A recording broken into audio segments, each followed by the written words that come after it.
Your Excellency, President William Ruto, President of the Republic of Kenya and Commander-in-Chief of the Defense Forces, the Chairman of the Board of Directors, KRA, the Acting Commissioner General, senior officials and members of staff of KRA, good morning. Your Excellency, it's always a pleasure to accompany you around the country as you make various interventions for the economic transformation of our great republic.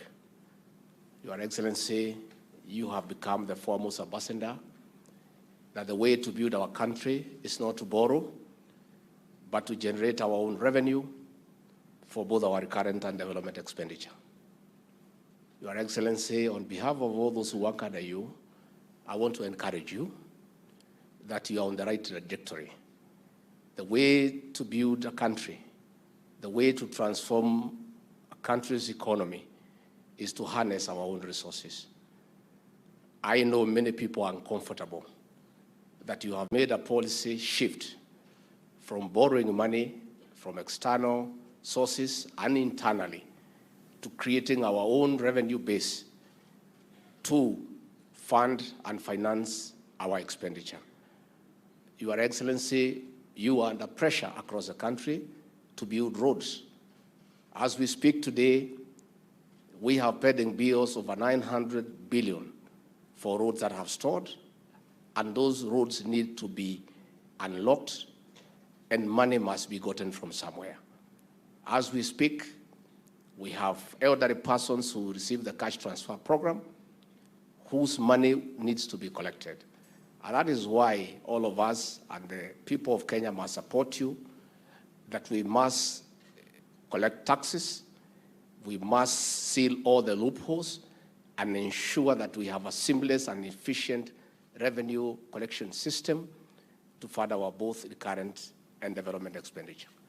So we want to urge our detractors, those who are all over having issues, that there is a deliberate effort to make tax collection efficient and to collect taxes due, to give us an alternative model on how to deal with our budgetary requirements as a country.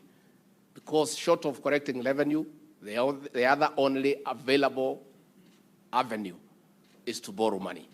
And this money must be paid someday. And had we continued with the arrangement that was there, Your Excellency, of borrowing money every day, this country would have had an economic shutdown in another 2, 3, 4 years. So, Your Excellency, we want to encourage you that what you are pursuing is the right economic intervention, and in the fullness of time, the people of Kenya will come to appreciate. Before I call Your Excellency, I want to encourage the officers of the Kenya Revenue Authority to be a professional organization.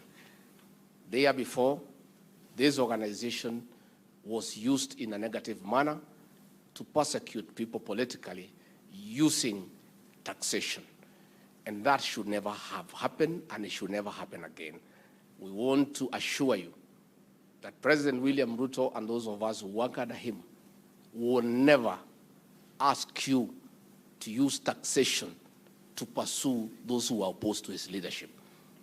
If there are people, and they are there, who are opposed to his leadership, they will be handled politically. And the political way is where he is a master. And I assist him in managing politics in a political way. We shall never ask you as KRA officials to help us to manage politics, to ask you to deal with our opponents. That is not your work. Your work is to prudently and in a very pragmatic manner to collect all taxes due for the benefit of the people of this country. And we want to commend you so far. Kenyans are happy that there is no harassment. There is very proactive engagement where people are unable to pay. You are able to sit down with them, agree on a payment plan that is practical for the benefit of this country and for posterity.